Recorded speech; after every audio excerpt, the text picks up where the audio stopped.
नमस्कार मित्रांनो, कसे आहात? बरे आहात ना?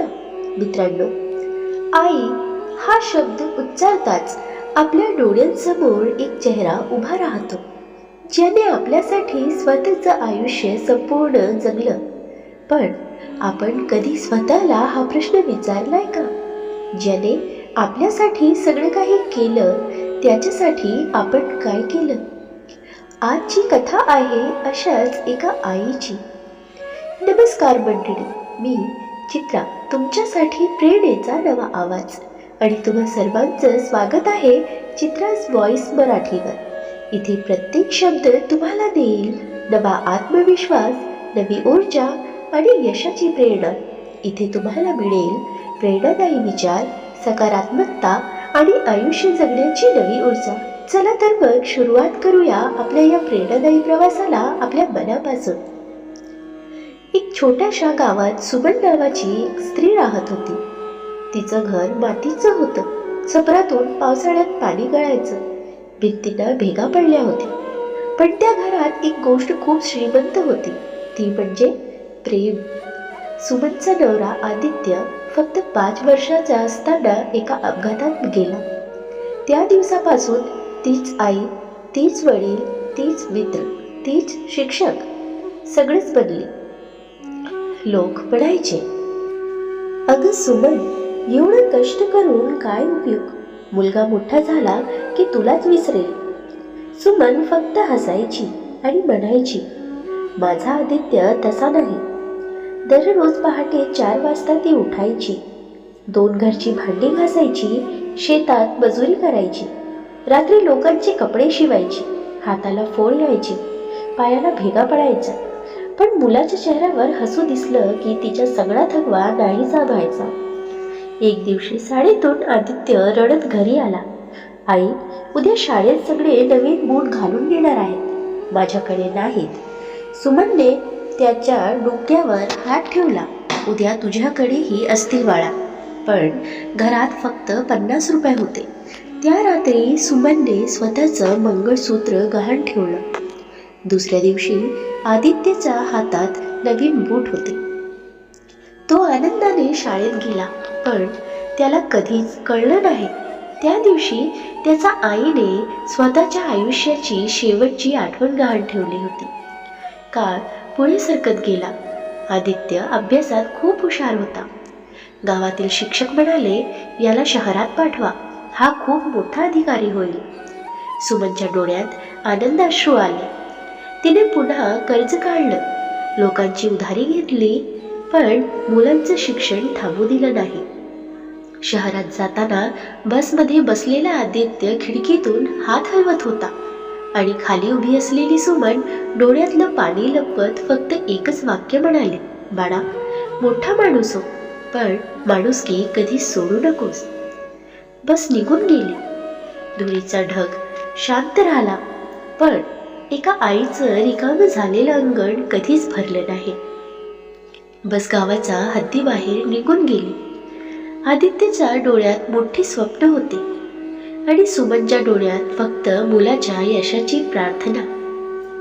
शहरातलं आयुष्य त्याच्यासाठी पूर्णपणे नवीन होतं. उंच इमारती, मोठे रस्ते, नवीन मित्र, नवीन विचार. पहिले काही दिवस तो रोज आईला फोन करायचा, आई जेवलीस ना? औषध वेळेवर घेतलंस ना? सुमन प्रत्येक फोन नंतर देवाला हात जोडायची, देवा, माझ्या मुलाला नेहमी सुखी ठेव.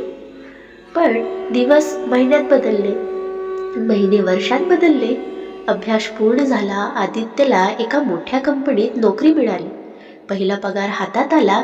त्याने आईसाठी सुंदर साडी विकत घेतली. सुमनने ती साडी हातात घेतली आणि डोळ्यातून आनंदाश्रू वाहू लागले. ती साडी कपाटात जपून ठेवली, कारण माझ्या मुलाने पहिल्या पगारातून आणली आहे. तिला ती रोज घालायची नव्हती, जपून ठेवायची होती. काम वाढत गेले, जबाबदाऱ्या वाढल्या, मोठ्या लोकांमध्ये वावर सुरू झाला. हळूहळू फोन कमी झाले. आई, मी मीटिंगमध्ये आहे. आई, नंतर बोलतो. आई, आज खूप थकलोय. सुमन प्रत्येक वेळी हसून म्हणायची, ठीक आहे बाळा, काम कर आधी. पण फोन ठेवताच तिचे डोळे दाराकडे वळायचे. कदाचित आज अचानक माझा मुलगा येईल. प्रत्येक सणाला ती त्याचा आवडता शिरा बनवायची, गरम पोळ्या करायची, दार उघडच ठेवायची. पण दारातून आत यायचा फक्त वारा. एक दिवस शेजारचा काकूंनी विचारलं, सुमन, तुझा मुलगा यंदा दिवाळीत येणार ना? सुमन हसली. हो, कामामुळे उशीर होतोय. पण तिला माहीत होतं यंदाही तो येणार नव्हता. त्या रात्री तिने मुलाने लहानपणी वापरलेली छोटी शाळेची पिशवी बाहेर काढली. त्यात अजूनही एक तुटकी पेन्सिल होती. ती पेन्सिल हातात धरून ती शांतपणे रडत बसली. आईचं मन विचित्र असतं. मोठ्या भेटवस्तूंपेक्षा मुलाच्या लहानशा आठवणींमध्येच ती जगत असते.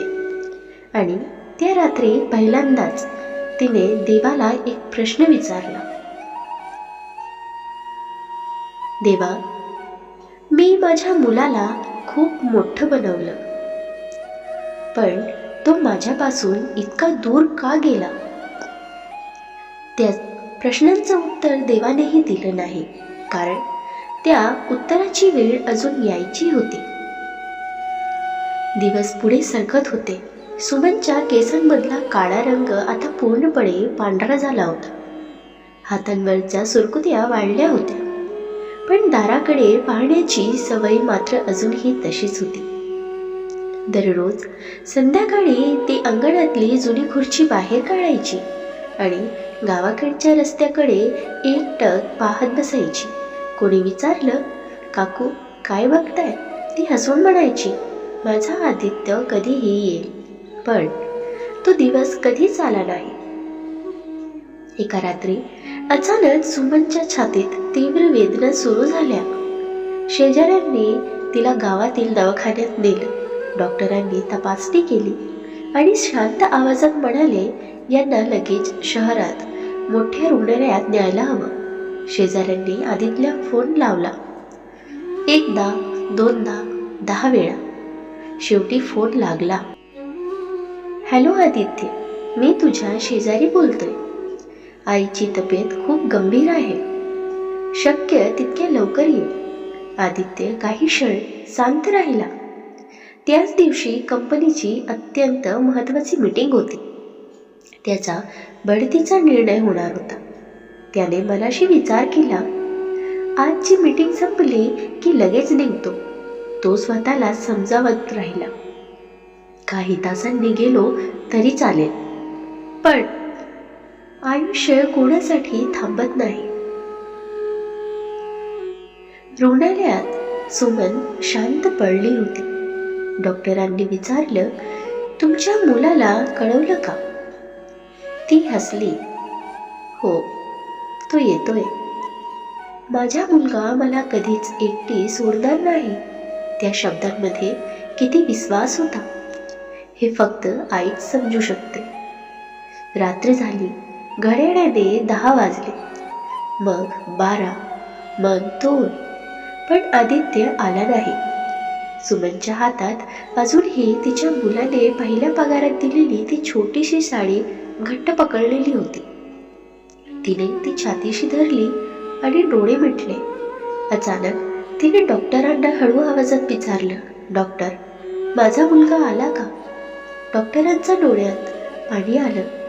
त्यांनी काहीच उत्तर दिलं नाही, कारण काही प्रश्नांची उत्तर शब्दात देता येत नाही. त्या क्षणी रुग्णालयाच्या दारातून एक तरुण धावत आत आला. तो आदित्य होता. धापा टाकत, डोळ्यात अश्रू, चेहऱ्यावर भीती. तो आईचा पलंगावर जवळ बसला. आई, मी आलो. उशीर झाला. मला माफ कर. सुमनने हळूहळू डोळे उघडले. तिने थरथर हाताने मुलाच्या चेहऱ्यावर हात ठेवला. तिच्या ओठांवर हलकसं स्मित उमटलं. ती म्हणाली, मला माहीत होतं माझा मुलगा येईल. आदित्य हमसून रडू लागला. आई, मला माफ कर. मी तुझ्यासाठी वेळच काढला नाही. सुमनने त्याचा हात आपल्या हातात घेतला. ती काही शब्द बोलण्यासाठी शक्ती गोळा करत होती. ते शब्द जे त्याच्या आयुष्याला कायमचे बदलून टाकणार होते. रुग्णालयाच्या त्या खोलीत एक विचित्र शांतता पसरली होती. मशीनचा हलका आवाज, डॉक्टर आणि नर्स दाराजवळ उभे आणि पलंगावर पडलेली सुमन. आदित्य तिचा हात घट्ट धरून रडत होता. आई, मला माफ कर, मी खूप उशीर केला. सुमनने थरथरत्या हाताने त्याचे अश्रू पुसले. आई शेवटच्या क्षणीही स्वतःचं दुःख विसरते, पण मुलाच्या डोळ्यातले अश्रू तिला सहन होत नाही. तिने हळू आवाजात म्हटलं, बाळा, रडू नकोस, मला तुझा अभिमान आहे. आदित्य आश्चर्याने तिच्याकडे पाहू लागला. आई, अभिमान? मी तुझ्यासाठी काय केलंय? सुमन हलकसं हसली. तू लहान होतास ना, तेव्हा चालायला शिकताना किती वेळा पडलास, पण मी तुला कधी दोष दिला का? नाही, कारण मला माहीत होतं माझा मुलगा पुन्हा उभा राहील. आजही तसंच आहे. तुझ्याकडून चुका झाल्या, पण त्यापेक्षा मोठा माणूस तू होऊ शकतो. आदित्यच्या डोळ्यातून अश्रू सतत वाहत होते. सुमनने त्याचा हात आपल्या छातीवर ठेवला आणि म्हणाली, एक गोष्ट कायम लक्षात ठेव. मोठं घर बांधण्यापेक्षा मोठं मन कमा, मोठा पगार मिळवण्यापेक्षा मोठी माणूस जोड, आणि कधीही इतका मोठा होऊ नकोस की तुला तुझ्या माणसासाठी वेळच मिळणार नाही. काही क्षण शांतता पसरली.